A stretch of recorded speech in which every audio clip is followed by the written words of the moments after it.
नमस्कार जी, मैं बीएन फिर एक बार आप लोगों का दरबार। दर्शक, सप्ताह में 3 बार बेबी गाजर खाना लाभ देखने के लिए पर्याप्त है।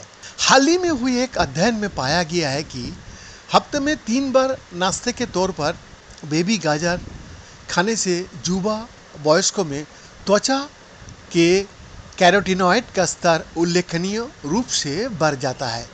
गाजर को बीटा कैरोटीन युक्त मल्टीविटामिन के साथ खाने पर शरीर में बहुत स्तर का उन्नति यानी डेवलप हो जाता है। कैरोटीनॉइड जो कई फलों और सब्जियों के चमकीले लाल, नारंगी और पीले रंग के लिए जिम्मेदार होता है। उन्हें फलों और सब्जियों की खपत का अनुमान लगाने के लिए त्वचा में मापा जा सकता है, क्योंकि आहार ही इन पिगमेंट का एकमात्र स्रोत होता है। त्वचा कैरोटीनॉइड के उच्च स्तर एंटीऑक्सीडेंट सुरक्षा में वृद्धि और हृदय रोग और कुछ कैंसर जैसी पुरानी बीमारियों के कम जोखिम से जुड़ा हुआ है।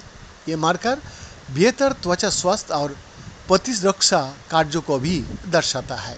स्टैनफोर्ड यूनिवर्सिटी में पोषण विज्ञान में मास्टर की छात्रा मेरी हार्पर सिमंस ने कहा, पिछले अध्ययनों से पता चला है कि 3 सप्ताह तक हर दिन फलों और सब्जियों की अनुशासित मात्रा से 3 गुना अधिक मात्रा का सेवन करने से त्वचा की कैरोटीनॉइड का स्तर बढ़ाया जा सकता है।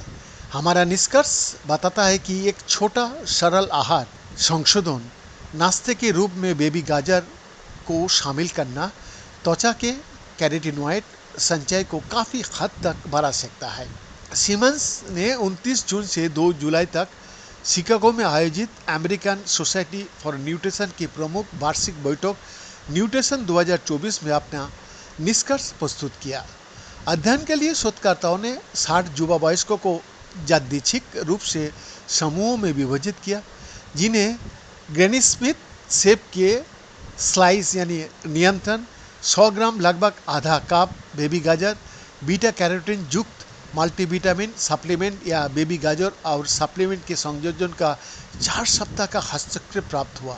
इस हस्तक्षेप से पहले और बाद में उन्होंने अध्ययन प्रतिभागियों की त्वचा में कैरोटीनॉइड का पता लगाने और मात्रा नियंत्रित करने के लिए वजीमीटर नामक एक गैर आक्रामक अनुसंधान ग्रेड स्पेक्ट्रोस्कोपी उपकरण का उपयोग किया। शोधकर्ताओं ने पाया कि हस्तक्षेप के पूर्व स्तरों की तुलना में बेबी गाजर प्राप्त करने वाली समूहों में त्वचा कैरोटीनॉइड स्कोर ने 10.8% की उल्लेखनीय वृद्धि हुई और गाजर और पूरक प्राप्त करने वाले समूहों में 21.6% की वृद्धि हुई।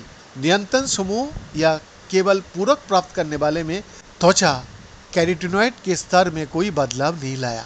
वीएन का एक्सक्लूसिव रिपोर्ट।